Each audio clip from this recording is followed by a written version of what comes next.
Hello अस्सलाम वालेकुम students. आज हम हाजिर हैं एक न्यू वीडियो के साथ। आज मैं आपको करवाने वाला हूँ chapter 5 physical states of matter के मोस्ट इम्पोर्टेंट न्यूमेरिकल्स जो के 2026 में इंशाल्लाह आएंगे। इस चैप्टर की खास बात यह है कि इसमें से कभी कभार पेपर में लॉन्ग क्वेश्चन में भी इसका न्यूमेरिकल आ जाता है।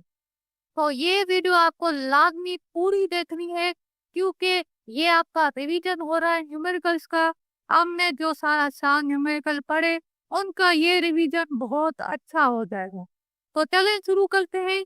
मैं आपको बता दूं कि मैंने पहले ही चैप्टर 1 फंडामेंटल ऑफ केमिस्ट्री के मोस्ट इम्पोर्टेंट न्यूमेरिकल्स 2026 की वीडियो बना ली है। अगर आपने अभी तक नहीं देखी तो जाके वो देख लें। सही है, अब शुरू करते हैं। सबसे पहला जो हमारा न्यूमेरिकल है, स- सबसे पहले हमारा न्यूमेरिकल है convert the following units. Convert the following units हमें क्या दिया होगा? हमें सेंटीग्रेड में टेम्परेचर दिया गया होगा, हमें केल्विन में करना होगा। हमें केल्विन में दिया गया होगा, हमें सेल्सियस में करना होगा। अब इसे कैसे कन्वर्ट करते हैं, क्या क्या चीज है, वो तरह समझ लेते हैं।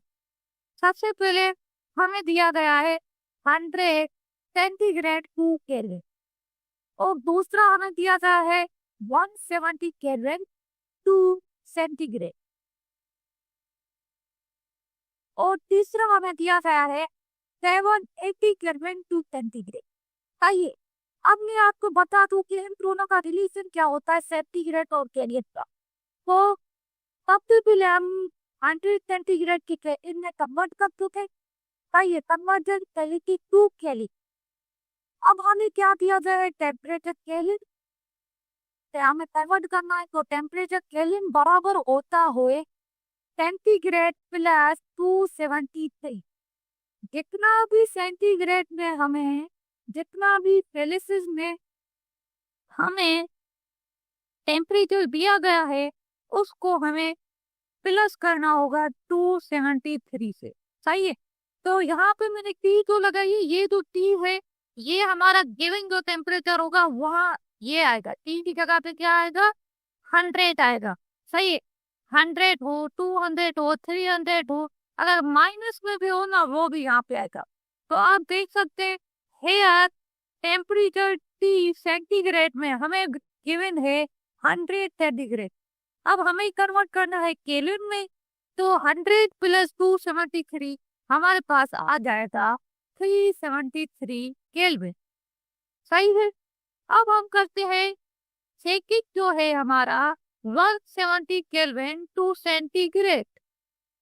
अब हमें क्या करना है, हमें 170 केल्विन दिया गया है और हमें कन्वर्ट करना है इसे सेंटीग्रेड में। तो आप कैसे कन्वर्ट करेंगे?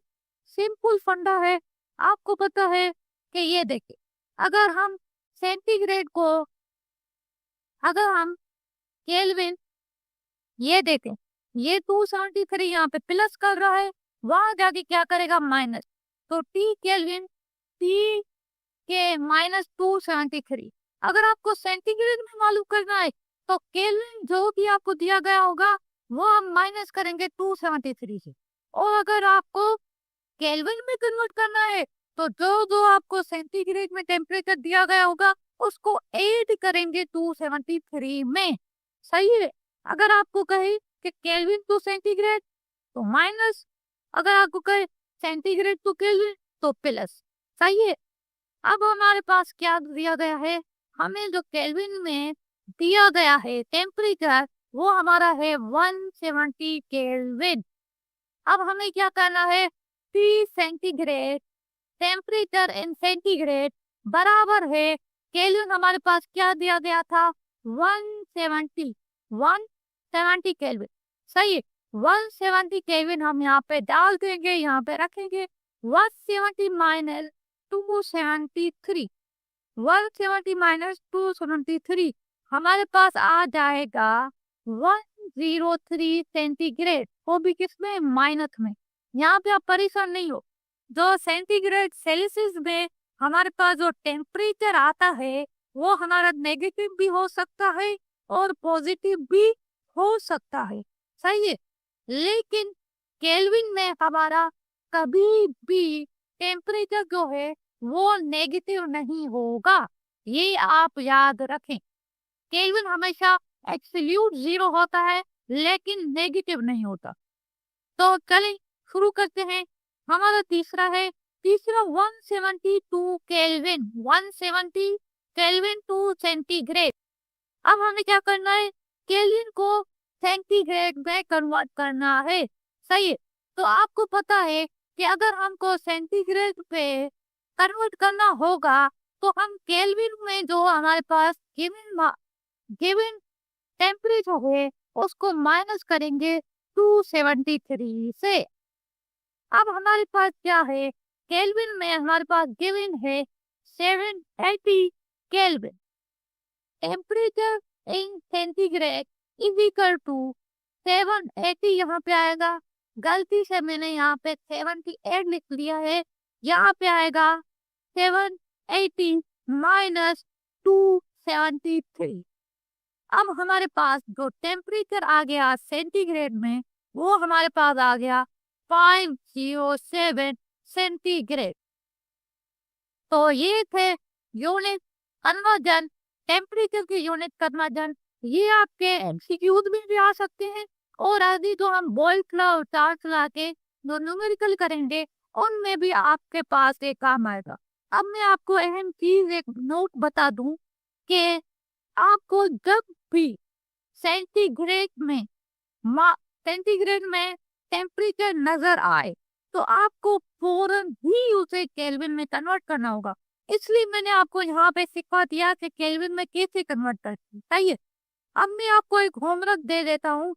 आपको क्या करना है, आपको आपको करना है 373 केल्विन को आपको कन्वर्ट करना है सेंटीग्रेड में। किसमें कन्वर्ट करना है, सेंटीग्रेड में, सही है। किसमें हमें कन्वर्ट करना है, सेंटीग्रेड में हमें कन्वर्ट करना है। और दूसरा मैं आपको दे देता हूँ, दूसरा आपको 30 सेंटीग्रेड, 30 सेल्सियस यहाँ सेंटीग्रेड का है, सही है। 30 Celsius to 30 Celsius to kelvin आपको क्या करना है, कन्वर्ट करना है, सही। तो ये आपका होमवर्क है। आप इसका जवाब मुझे कमेंट सेक्शन में देंगे, सही। अब बढ़ते हैं हम अपने अगले न्यूमेरिकल की तरफ।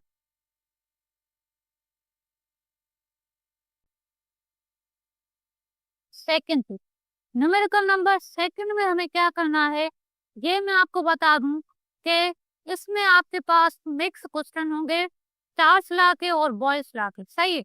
अब मैं आपको एक चीज बता दूं कि चार्ल्स लॉ और बॉयल्स लॉ में डिफरेंट क्या है। तो चार्ल्स लॉ में जो प्रेशर होता है वो कांस्टेंट होता है और बॉयल्स लॉ में आपके पास टेम्परेचर जो होता है वो कांस्टेंट होता है। तो कहीं भी आपको क्वेश्चन में ये कहा जाए कि प्रेशर कांस्टेंट है तो आप समझ जाएं कि ये क्या बात कर रहा है, चार्ल्स लॉ की। और अगर आपको कहीं पे आपको कहा जाए कि टेम्परेचर कांस्टेंट है तो आप समझ जाएं कि ये क्या कह रहा है, ये कह रहा है कि आपको लगाना है बॉयल्स लॉ का फॉर्मूला, चाहिए। तो ये थी आपके लिए एक टिप, वो भी वैल्यूबल। इसको आप खूब कर लें या कागज बनाकर गले में लगा लो, सही है। तो अब हम चलते हैं न्यूमेरिकल नंबर सेकंड की तरफ। न्यूमेरिकल नंबर सेकंड जो है हमारे पास, इसमें कह रहा है it is desired to increase the volume of a fixed amount of a gas from 90.5 to 120 centimeter cube। सही है। हमसे क्या कह रहा है?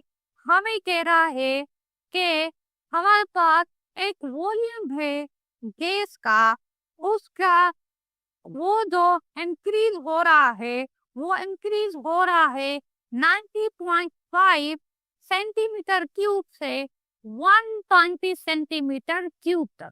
सही है। अब हमें क्या करना है? हमें आगे ये कह रहा है while holding the pressure constant। यहाँ पे क्या आ गया? वहां पे आपके सामने आ गया है प्रेशर कांस्टेंट। तो आप समझ जाए हमें क्या लगाना है। हमें इसका फॉर्मूला लगाएंगे चार्ल्स लॉ का। अब आगे हमसे कह रहा है what would be final temperature if initial temperature is 33 centigrade. सही है। हमसे क्या कह रहा है? हमें मालूम करना है टेम्परेचर, फाइनल टेम्परेचर, और अगर आपके पास इनिशियल टेम्परेचर 33 सेंटीग्रेड है तो आपका फाइनल टेम्परेचर क्या होगा?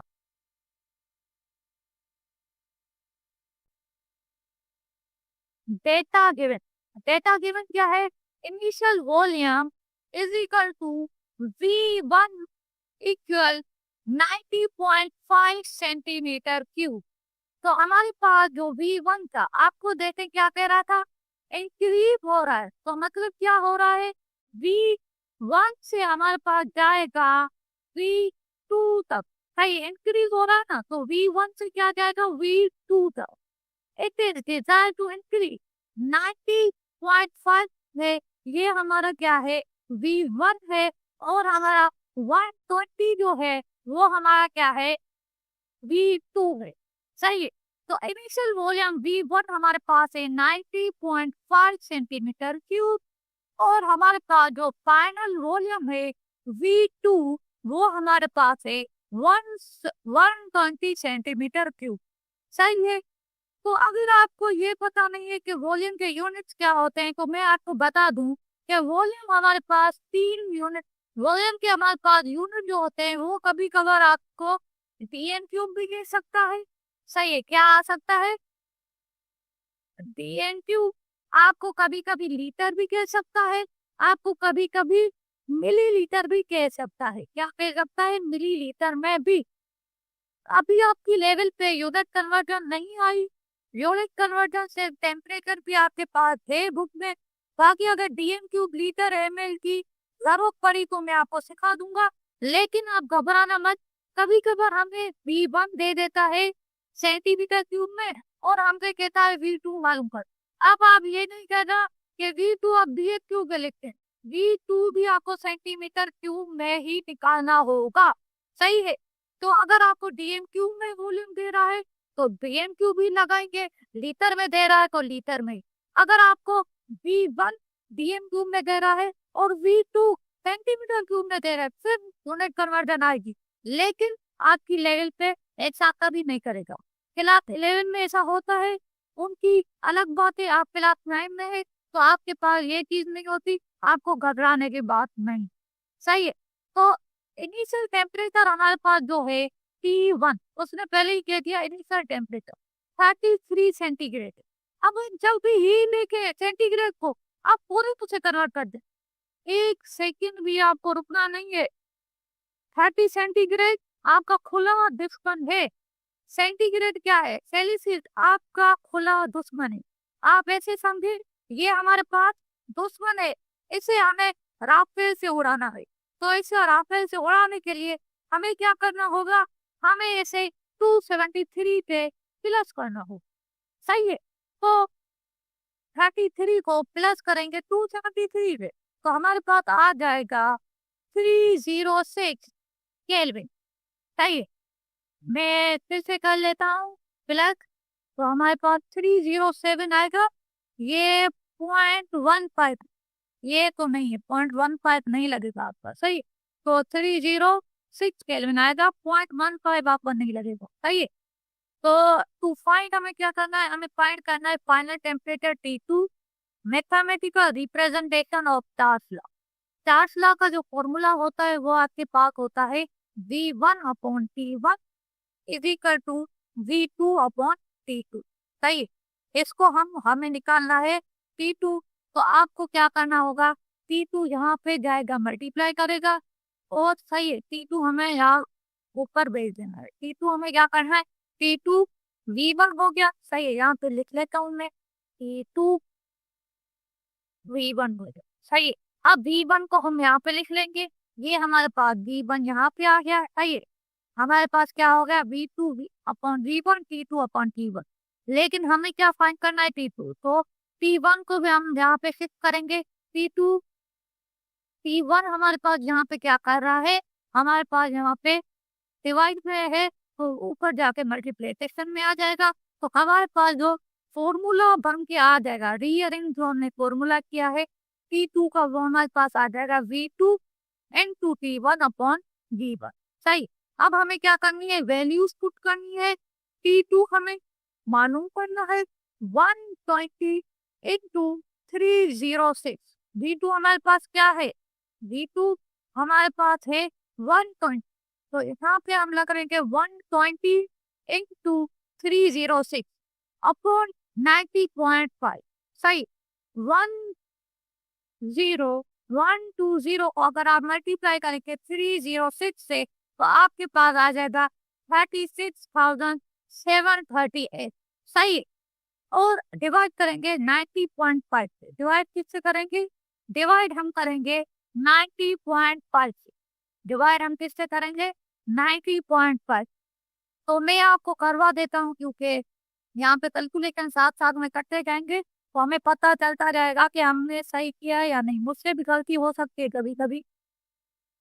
3673 को मैंने डिवाइड किया, डिवाइड किससे करना है, 90.5 से।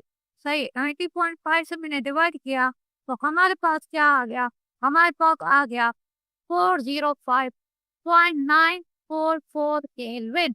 सही, राउंड ऑफ हो जाएगा, 406 भी आप लिख सकते हैं, 405.9 भी आप लिख सकते हैं, या 4 पॉइंट आपका कम भी आ सकता है। 4.405 जो है वो आपका इससे कम आएगा, तो आपकी वैल्यू गलत कंसीडर की जाएगी। सही है, तो 406 मैंने लिख लिया राउंड ऑफ कर। सही है, तो 406 केल्विन मेरे पास आ गया। अब आपको पता है कि फाइनल टेम्परेचर हमने किसमें कैलकुलेट किया है, केल्विन में, T2 में 406 केल्विन। अगर आपको केल्विन में दिया गया है, अगर आप चाहें तो ये सेल्सियस में कर सकते हैं, लेकिन जो आपका आंसर होगा वो ये कंसीडर किया जाएगा, ये आपका आंसर हो गया, क्योंकि आंसर हमें केल्विन में ही देना है। आंसर हमें किस में देना है, केल्विन में।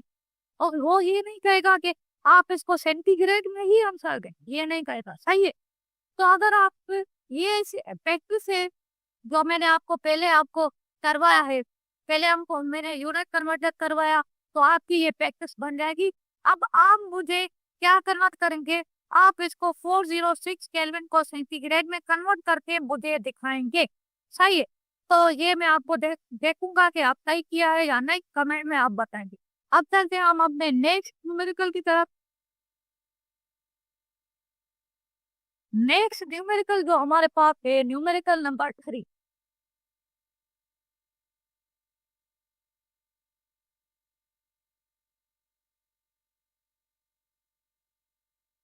न्यूमेरिकल नंबर 3 जो है उसमें हमसे क्या कह रहा है, 178 ml sample of a gas is heated from 35 centigrade to 80 centigrade at constant pressure।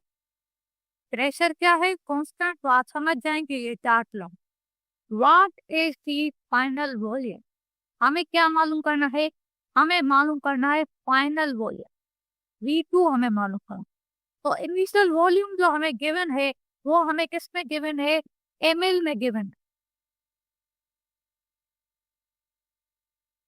है। ये जो है ये गलती से लिख दिया है मैंने, सही, मैं करेक्शन करवाता जा रहा हूँ।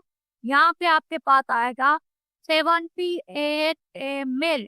सही है, मैंने आपको पहले ही बताया था कि ml जो है ये भी हमारे पास वॉल्यूम का यूनिट होता है, जिससे हम कहते हैं मिलीलीटर। तो अगर आपको V1 ml में दिया गया है तो आपको V2 भी लागू है कि आप ml में ही लाएं। सही है। तो इनिशियल टेम्परेचर जो हमारे पास गिवन है वो है T1 35 सेंटीग्रेड में। अब आप इसे देख के आप समझ जाएं कि ये आपको दुश्मन है, आपको इसको केल्विन के साथ लड़वाना होगा। सही है। तो 35 को आप प्लस करेंगे 273 से तो हमारे पास आ गया 308 केल्विन। फाइनल टेम्परेचर हमारे पास गिवन है T2 80 सेंटीग्रेड। इसको हम कन्वर्ट करेंगे 80 प्लस 273 तो हमारे पास आ जाएगा 353 केल्विन। हमें फाइंड क्या करना है? वॉल्यूम की V2 हमें फाइंड करना है, फाइंड करना। Mathematical representation of Charles law. Charles law का फॉर्मूला क्या है? V1 upon T1 V2 upon T2। अब हमें क्या करना है? हमें इसको रीअरेंज करना है V2 के लिए। तो सिंपल है, T2 में डिवाइड हो रहा है, ऊपर जाके हमारे पास हो जाएगा V1 से मल्टीप्लाई। तो हमारे पास क्या आ गया? V1 into T2 upon T1। अब पुटिंग वैल्यू वैल्यू पुट करें। V1 हमारे पास क्या है? V1 हमारे पास है 78 और मल्टीप्लाई कितने करेंगे? T2 आपके क्या क्या है? T2 हमारे पास है 353 केल्विन और हमारे पास T1 क्या है? T1 हमारे पास है 308 308। सही है। तो आप कैलकुलेटर में आप बोल लेता हूँ यहाँ पे, कैलकुलेटर में हम करेंगे 78 को प्लस 78 को मल्टीप्लाई करेंगे 353 से 353 से। तो सही है, हमारे पास क्या आ गया? 27534। सही है, ये हमारे पास सही आ गया। अब इसको हम डिवाइड करेंगे किससे? 308 से। किससे? 308 308 से हमने मल्टीप्लाई किया तो हमारे पास आ गया 89.39।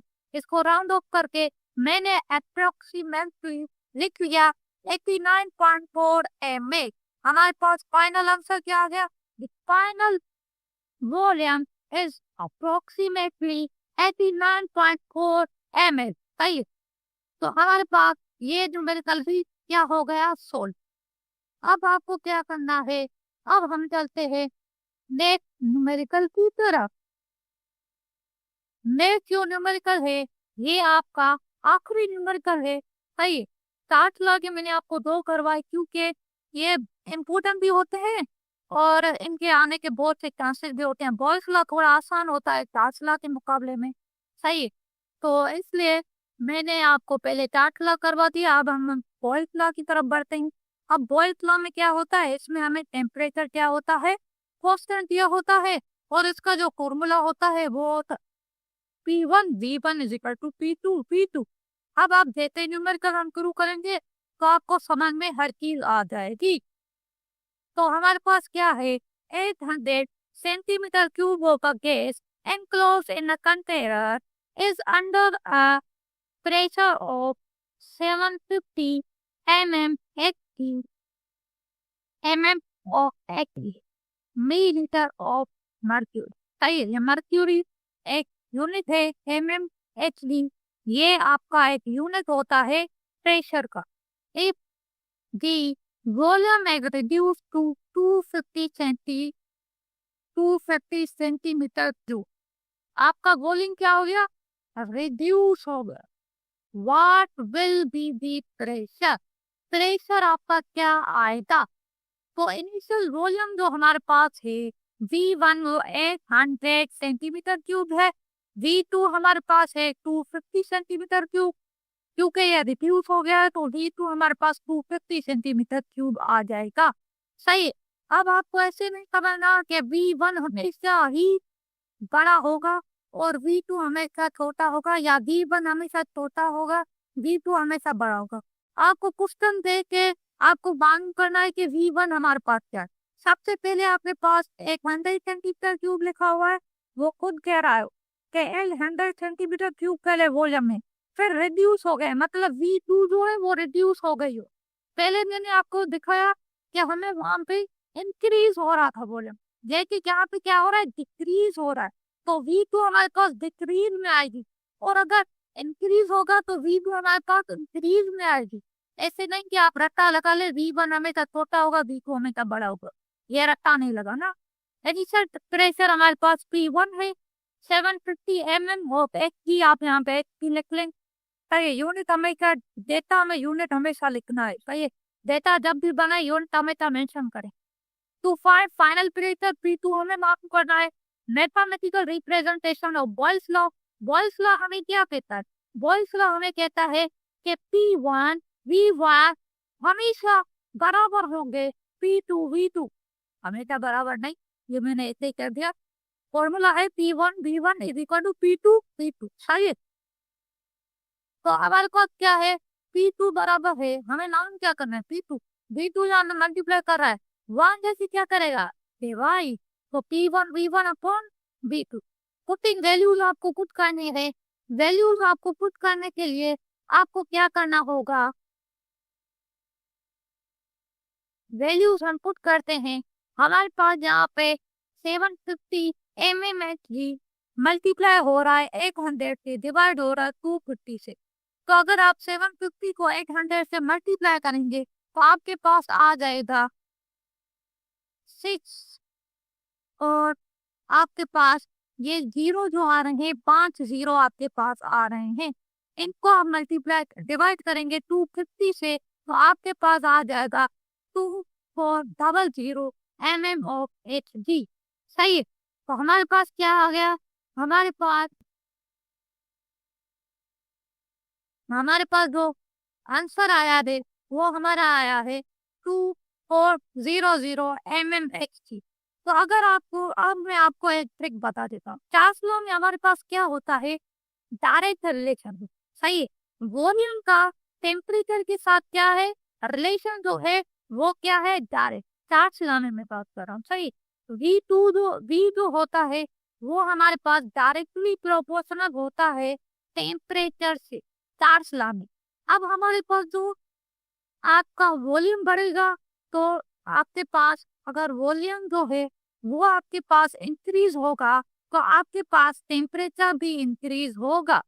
इसमें आपके पास चार्ल्स लॉ है। आपने पहले न्यूमेरिकल देख चुके हैं, न्यूमेरिकल हम देख चुके हैं कि हमने जो न्यूमेरिकल किए हैं वो हमारे पास क्या है? वो हमारे पास डायरेक्ट रिलेशन रखते थे चार्ल्स लॉ में। वॉल्यूम हम बढ़ा रहे थे, वॉल्यूम इंक्रीज हो रहा था तो टेम्परेचर भी इंक्रीज हो रहा था, टेम्परेचर इंक्रीज हो रहा था तो वॉल्यूम भी इंक्रीज हो रहा था। लेकिन जो बॉयल्स लॉ है इसमें उल्टा सिस्टम है। इसमें क्या है? इसमें जो V होता है वो आपका क्या होता है? इनवर्सली प्रोपोर्शनल होता है किसके साथ? प्रेशर के साथ।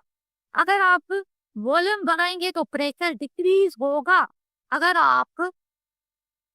आप वॉल्यूम बढ़ाएंगे तो आपका जो प्रेशर होगा वो होगा डिक्रीज। सही है, तो अगर आपका देखें यहाँ पे हमारा वॉल्यूम क्या हो रहा है? डिक्रीज हो रहा है, तो हमारा प्रेशर क्या हो गया? इंक्रीज। 750 से डायरेक्ट आ गया 2400 mmHg। सही है, तो हमारे पास प्रेशर इंक्रीज हो गया, volume pressure increase, volume increase, pressure decrease. सही है, तो ये था इनका रिलेशन। सही, तो आप देख सकते हैं हमने ये सारे न्यूमेरिकल कर दिए हैं। आप प्रैक्टिस के लिए बुक के थोड़े देख सकते हैं, एग्जाम्पल, सेल्फ असेसमेंट और न्यूमेरिकल आप सारे कर सकते हैं। इस चैप्टर के आप सारे न्यूमेरिकल कर सकते हैं। अगर आपको कोई न्यूमेरिकल समझ नहीं आए बुक में थे तो उसमें आप कमेंट कर सकते हैं, इंशाल्लाह मैं उस पर वीडियो बनाऊंगा, आपका सॉल्यूशन आपको प्रोवाइड कर दूंगा। तो मिलते हैं नेक्स्ट वीडियो में, तब तक के लिए अल्लाह हाफिज।